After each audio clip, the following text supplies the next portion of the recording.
But until my will runs dry, send all your sins all over me, baby, What's up, YouTube, and welcome back to my channel. Let's get into the video. So, as y'all could tell by the title, today's video is going to be a story time about the foster sisters from hell. Gonna get right on into this. I ain't gonna tell y'all all my business, but yeah. I was staying with these girls, right? There was, I think, 4 of them before me and my sister got there, and we ended up becoming friends with 3 of them. 3 of them were actual, like, you know, they were other foster kids. One of them was like the foster mother's real daughter. She didn't live there, she would just be there every now and then. So basically, me and my sister get there, and you know, we're new, they've been here for a minute. So we get there, we're not really knowing what to expect, we've never done this before. So I was expecting the worst because I don't hang out with females strictly because of the BS, like, but they were cool, like, they really were cool. Like, all my doubts kind of just went out the window. Like, I expected the worst, but they seemed cool. So skip forward to about a month maybe, and here comes all the drama.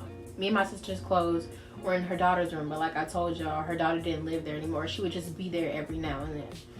So we put all of our clothes in there. I don't know why she told us to do that. I don't remember why, but that's where all our clothes was. So as time went on, our clothes kind of got mixed in with her daughter's clothes. She would do her daughter's laundry and then come in and just dump them all over the bed on top of our clothes. So the clothes would just get mixed up. So one day we're late for school, we missed the bus, and we're kind of just like rushing to get ready and go to school. So again, our clothes were mixed in with her daughter's clothes. My sister was rushing and just grabbed whatever she saw, basically. She just grabbed a shirt, put it on, and left. We get back home from school and her daughter's there, and apparently somebody screenshotted a picture of my sister wearing the shirt. When we got home, it was a whole situation about my sister wearing her clothes. Let me remind you, my sister she was rushing, just picked up a shirt and left. Now it's this whole big situation.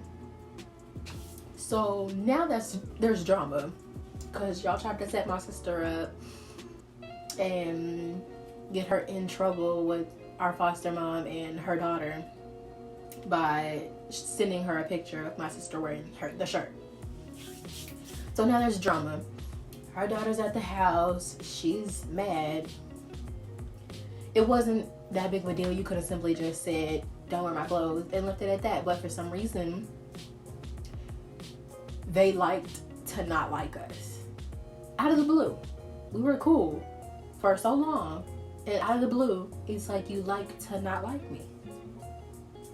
So the daughter is yelling and screaming, and now the other 2 girls are yelling and screaming, which the situation was not that deep. It was entirely uncalled for.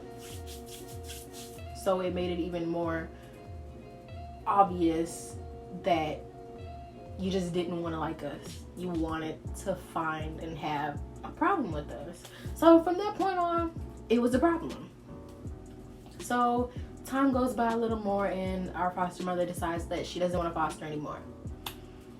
The other girl had already moved out, so at this point it was just the 2 girls, we'll call them T and P, and then it was me and my sister and her daughter who would come and go. So yeah, from that point on, it was a problem. Arguments over stupid things. So skip a few more weeks, you know, our foster mother decided she didn't want to foster anymore, and it was already down to the 4 of us. So it was constant arguments about that, why she didn't want to foster anymore. They were blaming me and my sister because we were the new ones. So yeah. So time gets closer and closer to the date that she told us we had to find somewhere else to stay. So we're all getting our places together. We're getting all our stuff in order to get out of her house. And T finds somewhere to go. Me and my sister have somewhere to go. P's the only person who doesn't have anywhere to go. And she's obviously very upset about that. So I feel like she took it out on us. Because after the situation with our foster mother's daughter, we kind of made up, I guess you could say. We didn't really make up entirely. Cheetos. We didn't really make up entirely, but it was okay. Let's say that it was okay. So yeah, she was the only person who didn't have anywhere to go, and she was obviously very depressed about it. She got annoyed when we would talk about where we had to go. We were excited about, you know, going back to our families or whatever, because that's where most of us were going, and she didn't have anywhere to go. So we get to the day where all of us are leaving, we're moving out, and she still hasn't found anywhere to go. So our foster mother was considering letting her stay, but it didn't end up happening. Well, she stayed for a few more months, weeks maybe, and then yeah. So the day that we were all moving, you know, T, she left. She, you know, moved on with her life. And me and my sister were a little later, I think probably the next day or later on that day. And she was just sitting on the couch all day. She was obviously upset. And yeah, so me and my sister, we have a lot of stuff. Like, we have a lot of clothes. So they took us to our new placement and dropped off, you know, half of our stuff. While we were there, she was in our room pouring bleach all over our other set of clothes. She took scissors and cut my eyelashes. Like, she put lotion inside my foundation. Like, I kid y'all not, she did the utmost and never admitted to it. So a year later, I ended up becoming friends with her again, which I should not have done.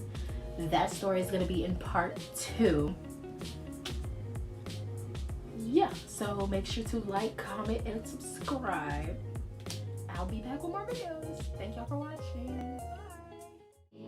Bye.